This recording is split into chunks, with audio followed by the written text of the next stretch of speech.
рӯзи 24 июл аз амалиёти вижаи нирӯҳои ҳукуматӣ дар шаҳри Хоруғ вилояти мухтори Кӯҳистони Бадахшон 9 сол гузашт. дар он ҳодиса ба иттилои расмӣ 23 низомӣ ва 21 шаҳрванди мулкӣ кушта шуданд.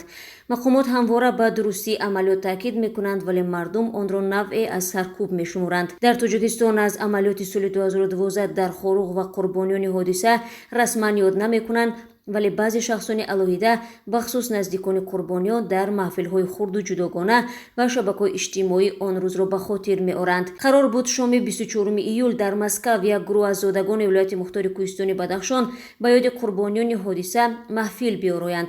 аммо сомонаи Памир Daily News навишт, пулис беш аз 100 ширкатдори маҳфилро дастгир кардааст. яке аз ширкатдорон ба Памир Daily News гуфтааст, ин чорабинӣ соати 8 шом ба вақти Москав дар тарабхонаи назди метрои Чиркизовский оғоз ёфт. аммо пас аз 1 соат пулис ба чорабинӣ халал расонд ва ҳамаи ширкаткунандагонро дастгир кард. тафсилоти дигар дастрас нест. далели расмии бурдани нирӯҳои ҳукуматӣ ба минтақа дар соли 2012 ва оғози амалиёти вижа куштани сардори раёсати амнияти миллӣ дар вилоят генерал Абдулло Назаров шуд. гумонбарони асосии одамони давру бари фармондеҳи пешини саҳроӣ ва дар он замон сардори отряди марзбонии ишкошӣ Толиб Аёнбеков дониста мешуд. худи Аёнбеков ба пинҳон доштани ҷинояткорон муттаҳам буд. дар соати 4 субҳ амалиёт ҳамзамон дар 3 минтақаи Хоруғ ки онҷо лидерҳои ғайрирасмӣ Толиб Аёнбеков, Имомназаров, Муҳаммадбоқир Муҳаммадбоқиров ва ёдгор Муҳаммадасламов зиндагӣ мекарданд оғоз шуд. онҳо ба қочоқи маводи мухаддир, фурӯши сангҳои қиматбаҳо, қочоқи инсон, монеъ шудан ба фаъолияти ниҳодҳои давлатӣ ва ғайра муттаҳам мешуданд.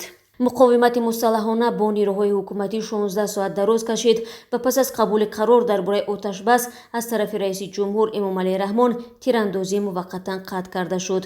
бо миёнаравии Бунёди Оғохон миёни гурӯҳҳои мусаллаҳ ва ҳукумат мусолиҳа ҳосил гардид ки шарти асосии он супурдани силоҳҳо ва гунаҳгорони қатли генерал Назаров буд.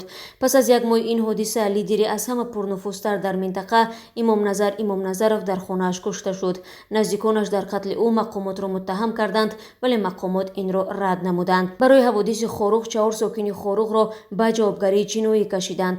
Оқил Аёнбеков ва Ҳамза Муродов барои куштани Абдулло Назаров 17 ва 16 сол зиндонӣ шуданд. шерик Карам Худоев ва Димон Ашуров барои ширкат дар ин ҳаводис мутаносибан 14 ва 12 сол пушти панҷара рафтанд.